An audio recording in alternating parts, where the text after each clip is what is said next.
اس کا بس ایک ہی خواب تھا کہ میں ملکہ عالم بنوں، پوری دنیا میرے ہاتھ میں آ جائے۔ قدرت نے اس عورت کو بہت ہی زیادہ حسن سے نوازا تھا، لیکن اس نے اپنی خوبصورتی اور جوانی کا بڑا ہی غلط استعمال کیا۔ اس حسین عورت نے محبت اور سیاست کا ایسا کھیل کھیلا کہ اس کی مثال ملنا مشکل ہے۔ السلام علیکم دوستوں، بطلیموس دواس جو قدیم مصر کا ایک فرعون حکمران تھا اور ان کے خاندان کو بطلیموس خاندان کے نام سے جانا جاتا تھا، جو اسکالر اور یونانی نژاد حکمران تھے اور تقریباً 300 سال تک مصر پر قابض رہے۔ بطلیموس دواس کا دور حکومت 117 قبل مسیح سے لے کر 51 قبل مسیح تک تھا۔ آلموسٹ 69 قبل مسیح کی بات ہے جب تاریخی شہر اسکندریہ، جو مصر کا ایک بڑا ہی تاریخی شہر ہے، اس میں ایک لڑکی پیدا ہوئی جس نے دنیا کی تاریخ کو بدل کر رکھ دیا۔ یہ لڑکی کلوپترا تھی جو بطلیموس دواس کی بیٹی تھی اور مصر کی آخری فرعون ملکہ بنی۔ اس کی پیدائش ایک بادشاہی خاندان میں ہوئی جہاں اقتدار اور سیاست کا کھیل روز کی بات تھی۔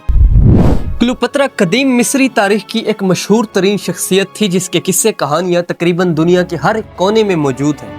اس کی زندگی بہت سے ناولوں کا موضوع بنی اور کئی زبانوں میں اس پر ہٹ فلمیں بھی بنائی گئی۔ قدیم مصری تاریخ میں کلوپترا نام کی 7 ملکہ تھیں، جس میں سب سے زیادہ شہرت 7ویں ملکہ نے حاصل کی، جس کی وجہ اس کا بے پناہ حسن اور چالاکی تھی۔ کلوپترا کے والد بطلیموس دواس کی ڈیتھ تقریباً 51 قبل مسیح میں ہوئی تھی، اور جب اس کے والد کی موت ہوئی اس وقت کلوپترا کی عمر بہت زیادہ چھوٹی تھی، اور اسی وقت وہ سیاست میں آئی اور مصر کی حکومت سنبھالی۔ کلوپترا نے اپنے بھائی کو شریک حاکم بنا کر حکمرانی شروع کی، مگر جلد ہی اقتدار میں مکمل کنٹرول حاصل کر لیا۔ اور یہ سب کیسے ہوا؟ جڑے رہیے میرے ساتھ اینڈ تک۔ دوستوں، کلوپترا مصر کی وہ شہرا آفاق فرعون ملکہ تھیں جس کے ہوش ربا حسن اور قیامت خیز جوانی نے سلطنت روم کے نامور جرنیلوں کو خاک و خون میں رنگ کر عظیم الشان سلطنتوں کو ہمیشہ کے لیے صفحہ ہستی سے مٹا دیا۔ قدرت نے اسے دلکش حسن اور جادوئی شخصیت سے نوازا تھا، لیکن افسوس کہ وہ اس حسن کی قیمت وصول کرتے ہوئے خود نیلامی کی سولی پر چڑھ کر ایک ناقابل فراموش داستان عشق و بے وفائی بن کر تاریخ میں ہمیشہ کے لیے امر ہو گئی۔ تاریخ کے مطابق وہ حسن اور چاشنی اور ذہانت کے جادوئی ہتھیاروں سے لیس ایک پوری سرار و عیار عورت تھی جو سلطنت روم پر قابض ہونا چاہتی تھی۔ تقریباً 51 قبل مسیح میں بطلیموس دواس کی موت کے بعد ان کا بیٹا یعنی کلوپترا کا بڑا بھائی تخت نشین ہوا، تو اس نے فرعونی روایات کے مطابق اپنی 11 سالہ کم سن بہن کلوپترا سے شادی کر لی۔ اس کی ہلاکت کے بعد 13 سال کے چھوٹے بھائی نے جب تخت سنبھالا تو اس نے بھی انہی روایات کے مطابق جب اپنی بہن سے شادی کی تو کلوپترا 18 سال کی بھرپور جوان اور اس کا خاوند 13 سال کا ایک نابالغ بچہ تھا۔ 11 برس کی عمر میں بڑے بھائی جیسے بھرپور مرد کے ہاتھوں میں جنسی کھلونا بن کر جنون کا آتش فشاں بن جانے والی کلوپترا کے لیے 11 سالہ نابالغ خاوند کی نااہل رفاقت نے کلوپترا کو جنسی تسکین کے لیے خوب سے خوب مرد کی تلاش میں سرگرداں ایک ایسی جنسی بلی بنا کر رکھ دیا جس نے پھر اپنی موت کو گلے لگانے تک پیچھے مڑ کر نہیں دیکھا۔ دوستو، یاد رہے کہ کلوپترا کے دونوں بھائیوں کو مصر کی تاریخ میں 13ویں اور 14ویں فرعون کے طور پر جانا جاتا ہے۔ جب کلوپترا کی جوانی عروج پر تھی، مصر کے تخت پر خاندان کے اندر گہری لڑائیاں جاری تھیں۔ بطلیموس خاندان میں اقتدار کے لیے مسلسل کشمکش چل رہی تھی۔ کلوپترا نے اپنے چھوٹے بھائی سے شادی کر کے تخت کا حق حاصل کیا، لیکن بھائی نے اس کے خلاف سازشیں شروع کر دیں۔ اس دور میں روم کی قوت بڑھ رہی تھی اور مصر پر اس کا اثر و رسوخ بھی بڑھتا جا رہا تھا۔ کلوپترا کو سیاسی دشمنوں نے گھیر لیا جو اس کی بڑھتی ہوئی طاقت سے خوفزدہ تھے۔ کلوپترا کو بھائی اور دیگر مخالفین نے مصر سے نکال دیا اور وہ اپنی جان بچا کر روم چلی گئی۔ روم میں آنے کے بعد کلوپترا نے اپنی سیاست کا ایک نیا باب کھولا۔ جب کلوپترا مصر سے نکالی گئی تو روم کے حالات انتہائی سخت اور کشیدہ تھے۔ روم کے اندر طاقت کی لڑائیاں جاری تھی، جہاں 3 بڑے سیاستدان جولیس سیزر، پومپی اور کریسس ایک دوسرے کے حریف تھے۔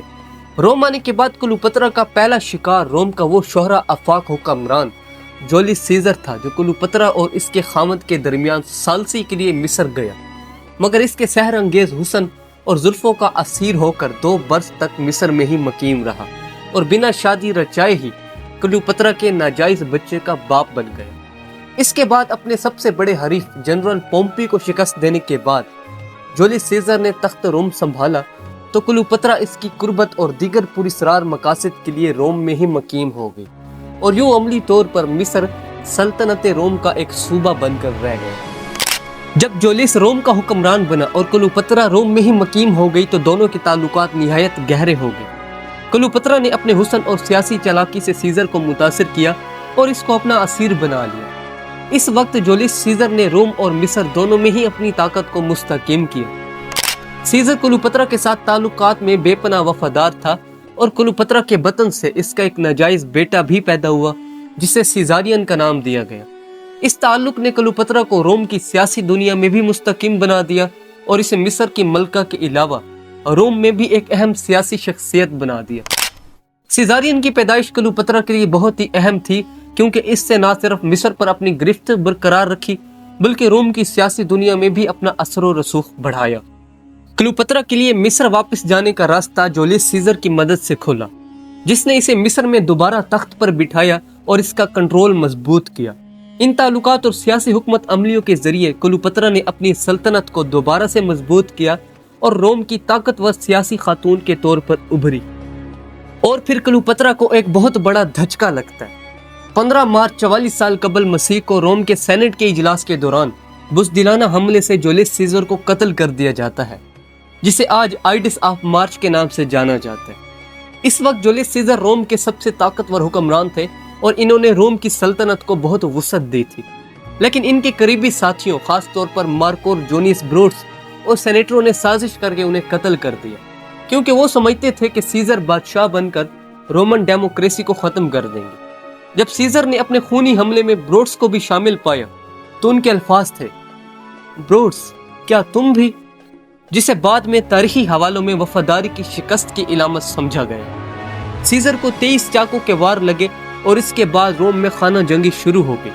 اس قتل نے رومی سیاست میں شدید انتشار پیدا کیا۔ اس عظیم سیاستدان کی موت نے نہ صرف روم بلکہ کلیوپترا کی دنیا بھی تاریک کر دی۔ جولیس سیزر جسے کلیوپترا نے اپنی ذہانت اور حسن سے جکڑ رکھا تھا، اس کی موت کے بعد وہ اکیلی اور بے یار و مددگار محسوس کرنے لگی، مگر کلیوپترا نے کردار کا دھارا بدلنے کا فیصلہ کیا۔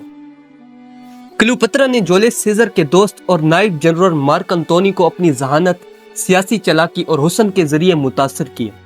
مارک انتونی جو جولیس کے بعد روم کے اثر رسوخ رکھنے والے اہم جنرل اور سیاستدان تھے، اس نے کلیوپترا کے ساتھ تعلقات قائم کیے اور اس کے 3 بچے بھی ہوئے۔ مارک انتونی سے شادی ان کی تیسری اور آخری شادی ثابت ہوئی۔ اس شادی کا تعلق نہ صرف ذاتی بلکہ سیاسی بھی تھا کیونکہ کلیوپترا نے مارک انتونی کی مدد سے اپنے مصر کے اقتدار کو مضبوط کیا اور روم کی سیاسی دنیا میں بھی اپنی حیثیت بھی قائم رکھی۔ جولیس سیزر کی طرح مارک انتونی بھی کلیوپترا کی محبت اور اس کی حکمت عملی کا گرویدہ ہو گیا اور اس کے ساتھ مل کر روم کی طاقت کے خلاف اپنی حکمت عملی بھی اپنائی۔ تاہم مارک انتونی کی شکست اور سیاسی حالات کے بدلنے پر کلیوپترا نے اپنی حکمت عملی کے تحت روم کے دوسرے اہم طاقتور جرنیل اوکٹاوین جو بعد میں اگسٹس شہنشاہ بنا، اس سے بھی تعلقات استوار کرنے کی کوشش کی لیکن وہ اس میں ناکام رہی۔ جب مارک انتونی نے روم کی طاقتور شخصیت اگسٹس سے شکست کھائی تو کلیوپترا نے میدان جنگ سے فرار ہو کر خفیہ پناہ گاہ میں چھپنے کا فیصلہ کر لیا۔ اس دوران میں اس نے انتونی کو شکست دینے والے جرنیل اوکٹاوین سے عاشقانہ رسم و رواج بنانے کی بھرپور کوشش کی مگر ناکام ہوئی۔ اس نئی آرزوئے ہوس میں بے مرادی کے بعد اس نے انتونی کے ساتھ جو بے وفائی کا کھیل کھیلا، اس کا نتیجہ صرف انتونی کی ہی نہیں بلکہ خود اس کی بھی عبرتناک موت ٹھہرا۔ تاریخ کے مطابق اس نے اپنی خادمہ کے ذریعے انتونی تک یہ افواہ پہنچائی کہ کلیوپترا نے اس کی شکست دل برداشتہ ہو کر خودکشی کر لی۔ دوسری طرف عشق میں مبتلا انتونی نے اس افواہ کو حقیقت سمجھا اور تلوار سے اپنا سینہ چاک کر کے خودکشی کر ڈالی۔ اور پھر انتونی کی موت کی خبر سن کر پچھتاوے کی آگ میں جلتی ہوئی کلیوپترا نے خود کو زہریلے مصری کوبرا سانپ سے ڈسوا کر تاریخ میں بے وفائی کی علامت بن کر ہمیشہ کے لیے زندہ ہو گئی۔ آج کے ہسٹورینز کا یہ ماننا ہے کہ کلیوپترا کی موت کسی سانپ کے ڈسنے سے نہیں ہوئی۔ جرمنی کی یونیورسٹی آف ٹرائر کے پروفیسر کرسٹوفر شیفر اور دوسرے ایکسپرٹس نے سائنسی تحقیق کے بعد بتایا ہے کہ کلیوپترا نے شاید نشہ آور اور زہریلی دواؤں کا استعمال کر کے خودکشی کی ہو، جو اس زمانے میں جلدی موت کا سبب بن سکتی تھی۔